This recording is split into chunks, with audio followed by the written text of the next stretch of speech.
revenir sur les pieds. Alors qu'il était là, il était la viande, les crachailles. Et par San Sapouyan, ça vient sa peste, parce que San Sapouyan est le patron des Bino Blanco, revenir sur les pieds. Alors qu'il était là, il était la viande, les crachailles.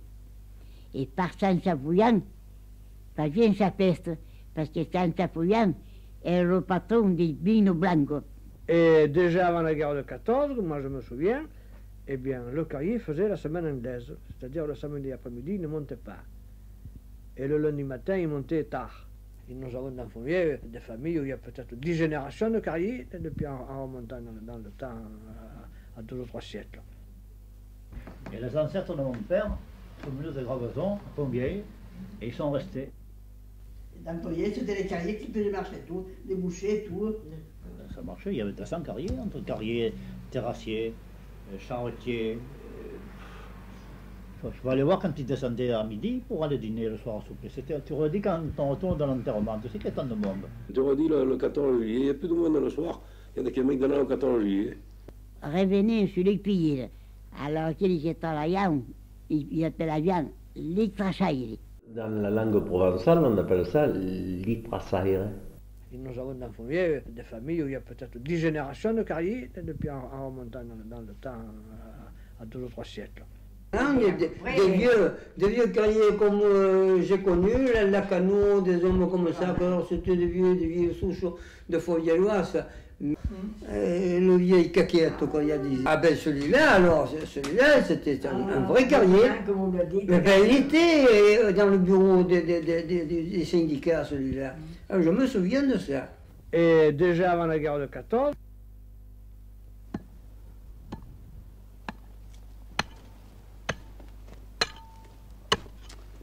Quand faisais des, la prato, ve, des. Faisais comme quoi? Ça faisait.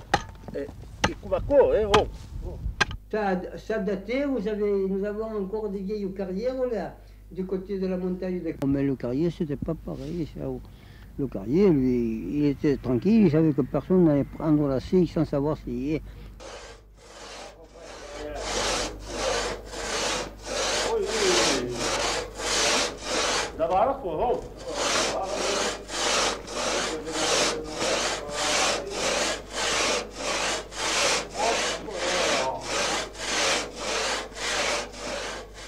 Parce qu'au carrier, il y avait naturellement le carrier proprement dit, qui avait plusieurs catégories dans le carrier. Il y avait le blouteur, il y avait le fonceur, il y avait le carisseur. Tu rentrais là, comme si tu rentrais dans le mur là. C'était un travail de blotteur, ça. Et puis, après, lorsqu'on appelle galerie, alors on fait ce qu'on appelle le ponçage perpendiculairement. Alors là, souvent, les enfants des carriers commençaient leur carrière de carrier en faisant ce qu'on appelait le gu. Eh bien, cet enfant, qui avait une douzaine d'années à peine, montait au carrière avec son père, et il faisait ce qu'on appelait le gu à la machine. Ce treuil était tiré par un cheval. Alors cet enfant surveillait le cheval, menait le cheval.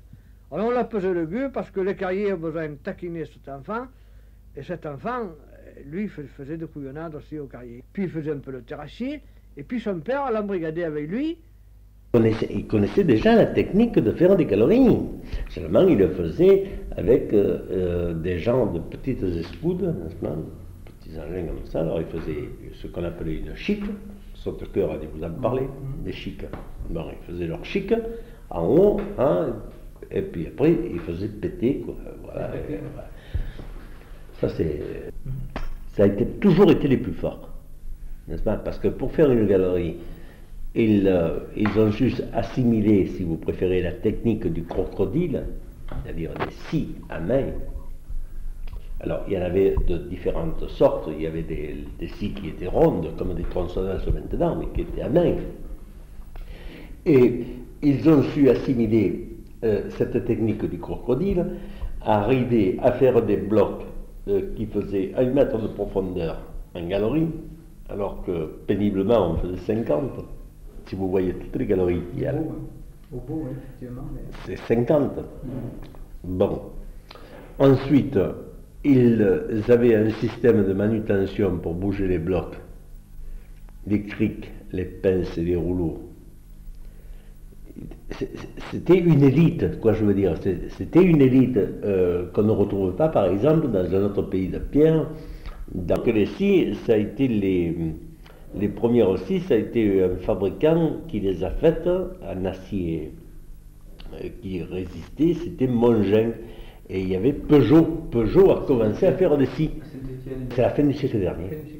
Et du reste, vous le voyez très bien dans les anciennes carrières, vous voyez très bien qu'il y a des parties qui ont été faites à l'escoude et puis ensuite qui ont été faites après avec la scie, parce que la scie entraînait évidemment une autre discipline, c'est-à-dire qu'il fallait faire un trou de mèche pour que le crocodile aille buter dans le trou de mèche.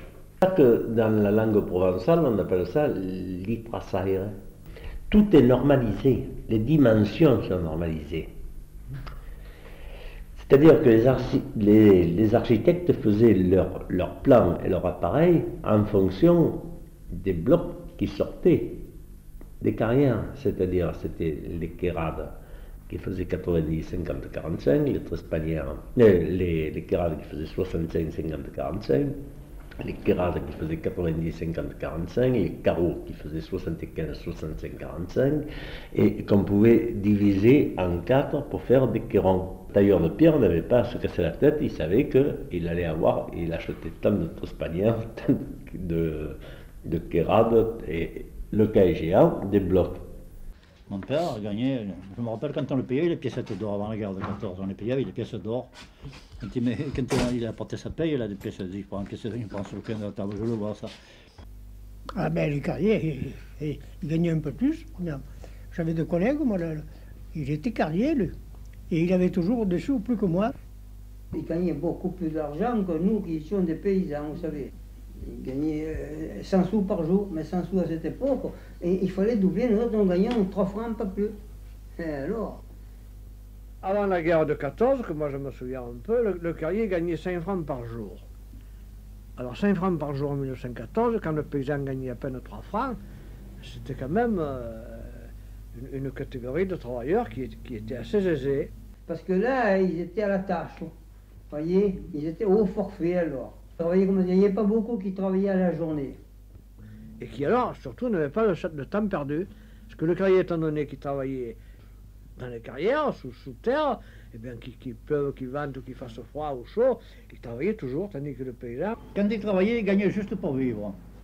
Alors, s'il restait un mois à travailler l'hiver, alors c'était trop mou, après c'était trop sec, après le patron les arrêtait, ah ben, vous en reste, mais il n'y avait pas d'inscription de chômage, sans préavis ni rien. Oui. Ah oui, je vous arrête pour un mois, il disait, donc moi je ne vous veux plus. Au moment là, Fontvieille, de par le syndicat des ouvriers carriers, c'était un pays en avant-garde. D'esprit d'avant-garde.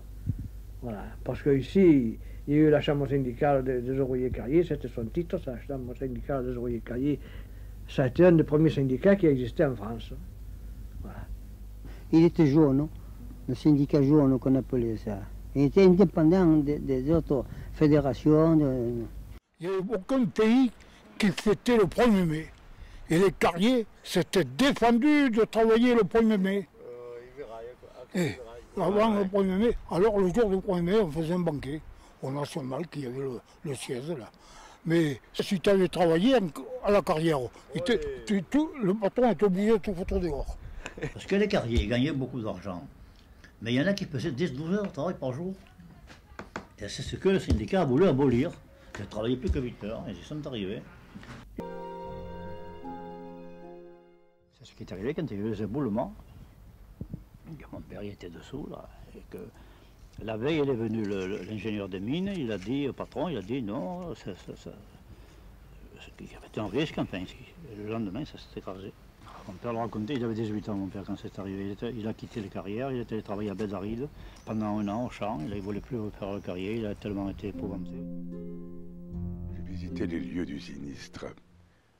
Le spectacle de ces ruines amoncelées dans un lugubre désordre sur une surface de 200 mètres carrés environ. Cette charrette couchée sur le plan qui continue à s'enfoncer dans l'abîme, car le sol s'affaisse encore lentement au moment où j'écris ces lignes. Ces besaces éparses, çà et là des ouvriers qui n'ont échappé à une mort inévitable que par un hasard providentiel. Ces oliviers qui semblent s'être assis par suite du changement de niveau du sol qui les portait. Cette maison qui reposait sur l'abîme et qui maintenant s'est effondrée sur lui, après avoir éclaté comme une grenade mûrie. Tout cela m'a secoué de sentiments divers. 50 hommes travaillaient dans la carrière, quand des éboulements partiels et puis quelques craquements sinistres se sont fait entendre comme les avant-coureurs de la ruine. Il était 1 heure de l'après-midi. À la voix rauque du danger, les ouvriers s'appellent pour fuir ensemble. Ils courent à l'escalier de sortie, mais des énormes blocs de pierre qui surplombent, en s'effondrant, ont barré le passage. Et le voilà tous enfermés, condamnés à mourir, si le secours ne leur vient du dehors. Le regard carré et profond d'où montent les pierres au moyen d'une forte machine n'avait pas été atteint par les éboulements. Les carriers affolés s'y précipitent, et c'est par là que sortent de leur tombeau ces malheureux dont la face livide trahit déjà les plus cruelles émotions. Joseph Fabre, Journal de la montagne, du 8 avril 1883.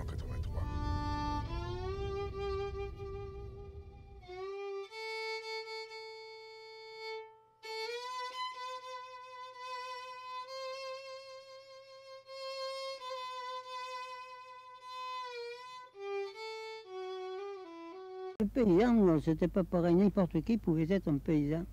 Alors ça faisait que quand nous faisions un syndicat, ceux que je vous dis qui allaient travailler pour les châtelains, là, pour les faire venir au syndicat. Il fallait y aller, lui dire, mais il pas pour, mon Dieu. E non sparava do soldo mai a loro. E non può che li do soldo che te li dono. Ma io comprends que voilà, nous n'avons peine pour faire un syndicat. Parce que nous, ici, comprenez-vous, nous avions 5 ou 6 nobles à Fontvieille.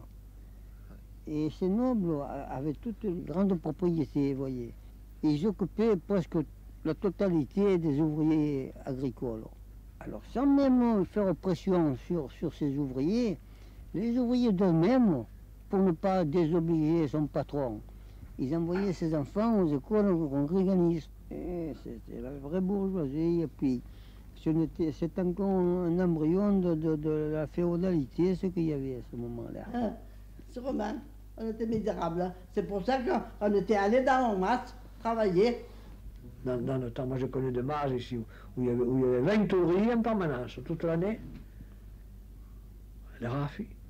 Dans les masses. Mais l'agriculture était limitée à la vigne, à l'olivier. Et puis il y a des mouchets, des palons. Ah, c'était que de marée, là, dans le bas de Fontvieille, le Grand Clar, qu'on appelait les stands du Grand Clar. C'était rien que de marée, ça. Il y avait un peu de la céréale, et puis les masses comme d'Arboussille, la Forêt, le Grand Clos, Barbegal, et tout ça, il y avait de grands vignobles. D'olivier, d'amandier et de mûrier. Il y avait des nourriers à ce moment-là devant les fermes. Dans tous les petits marches, il faut regarder, il y avait des nourriers pour arroser pour le jardin familial. Voilà. C'était aride au Fontvieille avant le canal. L'aridité la plus absolue, je le connais comme ça.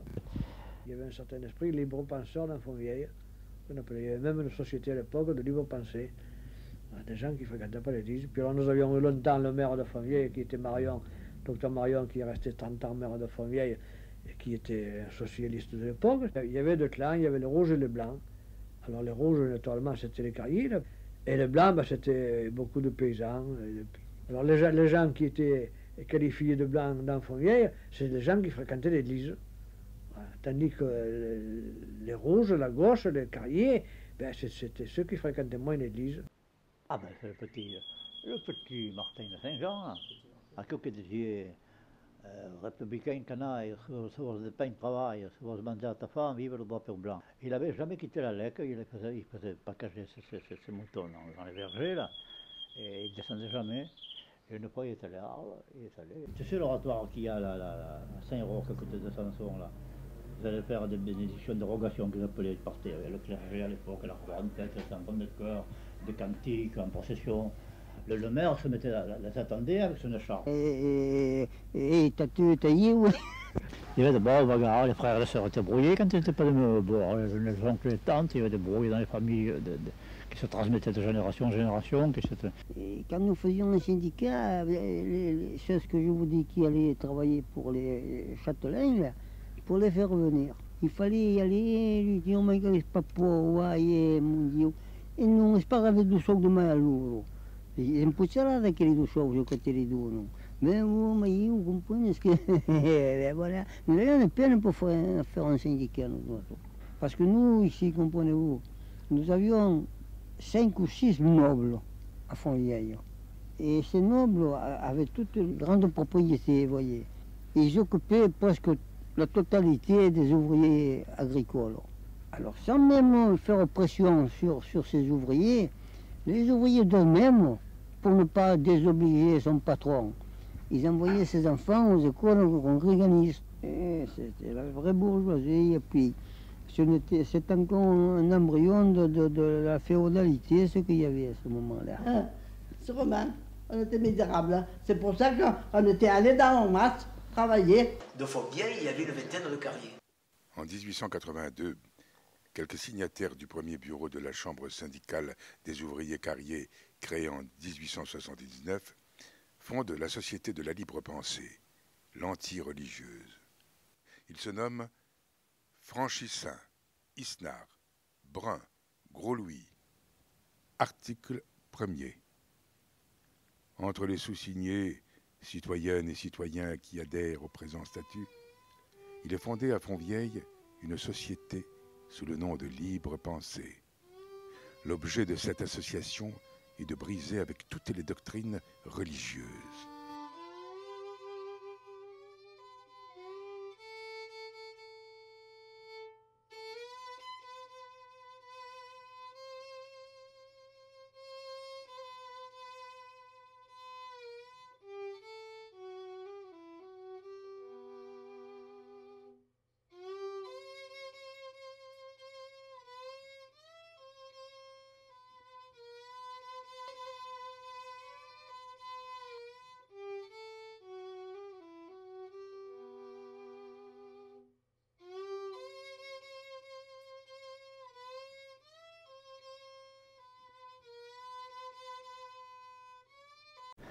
Il y avait un bal chez Demosthène, alors on dansait celui-là, tu faisais la valse ici, la polka là-bas, la mazurka là, tu comprends, tu allais de l'un à l'autre, tu ne t'arrêtais pas de danser, des fois il y avait la concurrence d'un bal à l'autre. On s'amusait simplement.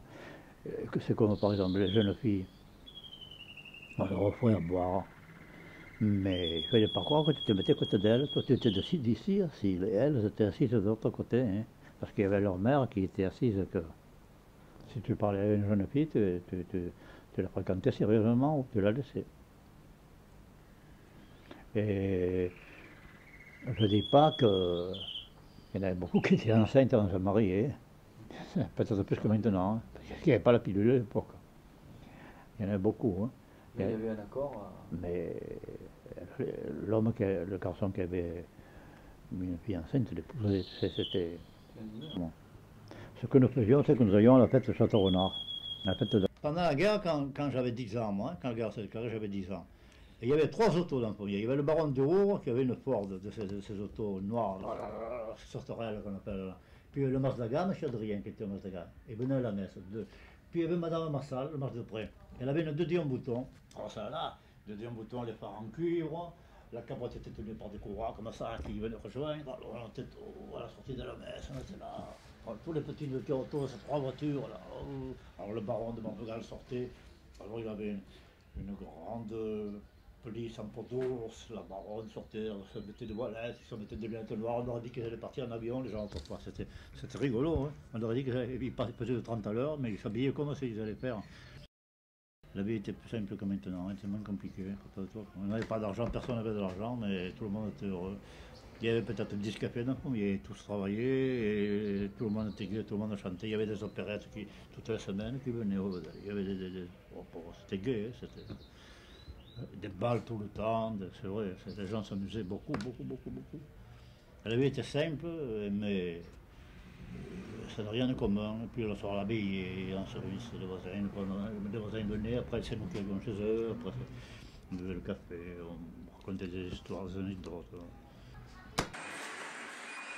Là, l'époque la meilleure de Fontvieille pour les pirailleurs, ça a été sous le Second Empire et au commencement de la Troisième République.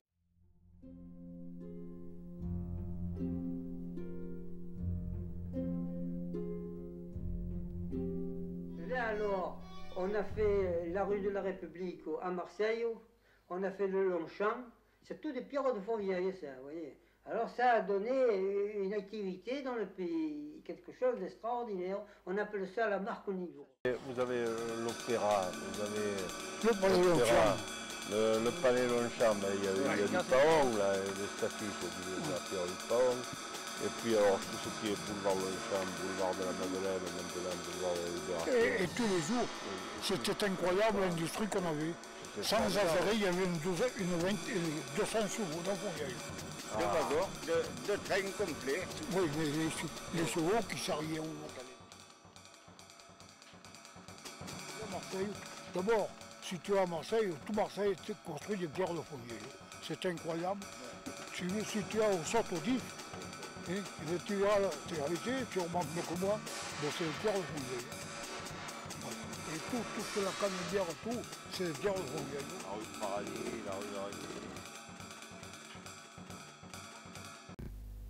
Et là, l'époque la meilleure de Fontvieille pour les pirailleurs, ça a été sous le Second Empire et au commencement de la Troisième République.